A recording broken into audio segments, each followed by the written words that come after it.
পুরা সপ্তাহে এক্সাম দেওয়ার পরে এই শুক্র শনিবার আমার কাছে এখন থেরাপির মতো কাজ করতেছে, কারণ আমি আমার পছন্দের কাজ ক্যান্ডেল মেকিং করতে পারতেছি। এখানে হচ্ছে গিয়ে আমি যে দুইটা মোল্ড নিছি, এই দুইটা মোল্ড আমাদের নিউ মোল্ড কালেকশনে এসেছিলো, কিন্তু কেন জানি সবগুলো মোল্ডের ভিডিও দেওয়া হলেও এটার ভিডিও দেওয়া হয়নি। তো আজকে হচ্ছে গিয়ে ক্যান্ডেলগুলো বানিয়েছিলাম।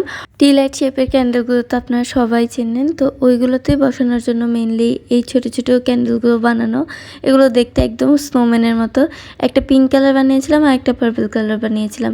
আর হার্ট শেপের যে সাইজটা আছে ওইটা বানিয়ে রেখেছি দুইটা, ওই দুইটার উপর হচ্ছে এগুলো বসানো হবে। তো এগুলোর সাইজগুলো এতই ছোটো ছোটো আর এত কিউট, ডিটেলগুলোও বেশ ভালোই বোঝা যায়। এর আগেরটায় একটা বাবল হয়েছিল, এটাতে ওই একটা বাবলও হয়নি। দেখতে অনেক সুন্দর লাগতেছিল, একদম আঙ্গুলের থেকেও ছোট সাইজ বলা যায়। আমি হচ্ছে গিয়ে হার্ট কেক ক্যান্ডেলটার উপর এটা বসিয়ে দেখাচ্ছিলাম যে এটার সাইজটা কত ছোট, আর নর্মালি নিচে রাখলেও কিন্তু এটা একদম সুন্দরভাবে দাঁড়িয়ে থাকছে।